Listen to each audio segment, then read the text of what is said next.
This is James Holder for IFL TV in association with Macklin's Gym Marbella. I'm in Leeds today at the We Are Leeds fight night. With me, I've got trainer DOMINIC INGLE. What's happening, Dom? You all right? Very good, thanks, James.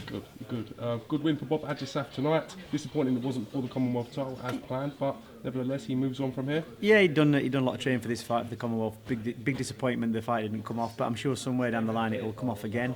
The guy boxed tonight, tough kid, 50-50 record, last minute thing.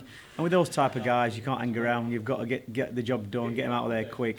They can make you look messy over a couple of rounds, and that was the plan tonight. Bob warmed up for a round, jumped on him and took him out. It's interesting you say that. You've got to stamp your authority sometimes with these people, and Bob seemed to do that from early doors today. Yeah, you don't often get the chance to box in Leeds, and I think he wanted to put on a little bit of show for his fans. It all turned out for him, and he certainly did that. He didn't give the kid a chance to get going, give him nothing, and got his shots off. He was accurate tonight, Bob, and I think he had the guy down 3 times, and it was called off.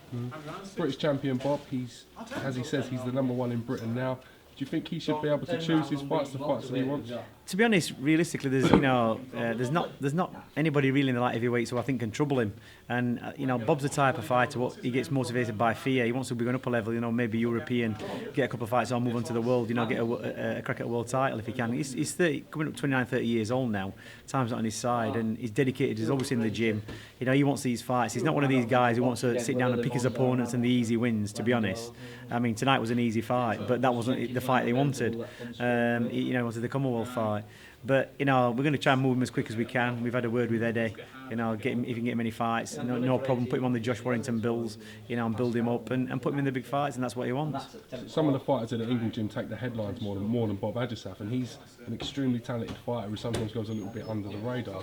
So it'd be good to see him pushing on in promotional terms and someone getting behind him and really. He always seems to be that way. There's always going to be somebody bigger in the gym. Back in the days of Nazim Ahmed, Johnny Nelson was the one who flew under the radar.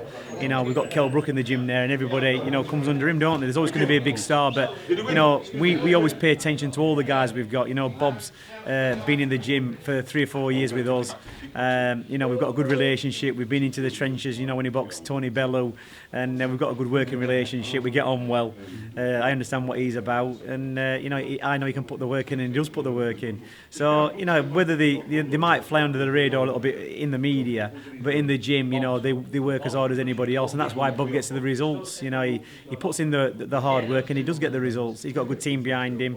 He's got his brothers helping him in the background, promoting him around Leeds, and he does the work in the gym. He does the sparring. He's been over to Canada. He sparred Arthur Beterbiev, and he said that guy was a monster. He says, but he was the only sparring partner who wasn't getting battered from pillar to post, and he came back he'd had some great sparring. He was accurate, and he's really keyed up for the Commonwealth fight. It's just a disappointment he didn't come on tonight. Well, I'm sure that fight, well, if not that, for a vacant title will be made real soon, because Bob's itching to move out of British level and take the next step. Yeah, like I said before, he's a type of fighter who needs to get motivated, and KELL BROOK's another kind of fighter who gets motivated by fear. You've got to put a challenge in front of him, and Bob's the same kind of guy. He doesn't want easy fights. He'd rather be in a tough fight than going out and having an easy job. And if it's an easy guy out there, he's going to go out there, put it on him quick, and take him out early, like he did tonight. Speaking of KELL BROOK, we've seen the announcement now. KELL BROOK will face FRANKIE GAVIN, defending his IBF world title on May the 30th. What are your thoughts on this fight, Dom? Like I say, he's a legitimate contender. Frankie, I think he was in the top 3 of the IBF. He was down. I think he was down to face Bradley for an eliminator, and that's a risky fight. And I think if I was in the position with one of my fighters, I go for the world title fight straight away. You might as well take the risk with KELL BROOK instead of taking the risk with Timothy Bradley. So it's an interesting fight. Frankie's got good footwork, good movement, and I think that's what he's going to try and use in the fight. He's probably going to think he can avoid Kell's power and pressure, and maybe for a few rounds he can. He will get motivated, Frankie Gavin, for this fight. It's his big chance. I think he's 29 now, Frankie. He's only got 1 or 2 chances left, and you can never, like I said before, at this level you can never overlook anybody, because if you think it's going to be an easy fight, generally they turn out to be hard fights. Like I said, Frankie's had good experience. He's a clever fighter, Frankie. He's a southpaw. He's a southpaw as well. He can make it, and he's a good southpaw. And he's quite good defensively. So, like I say, we'll see on the night, see what Frankie Gavin turns up, whether he's full of ambition or not. But it's an interesting fight. It's on a good bill. He's got a lot of good fights on that bill, and he's got his big chance. Styles make fights. So do you think that with these two styles, Kell's style, Frankie looking to counterpunch southpaw, it could make for an interesting night? It could do, but everybody's always under the impression that it can always make for a messy fight. Like Kell's last opponent, once Kell started hitting him clean, the guy started trying to hold and fiddle his way through it, and Kell was slashing him a little bit with shots, made it a little bit messy at times. But once he started finding once he started getting his range, Kell, and finding his angles, he started connecting better, and eventually he got the guy out of there. With Frankie, I think he'll come out of the first few rounds, try and frustrate Kell, bide himself some time, try and get his own shots off, and just generally frustrate Kell, and try and pick and poke his way through. I don't think he's got the power to frustrate Kell.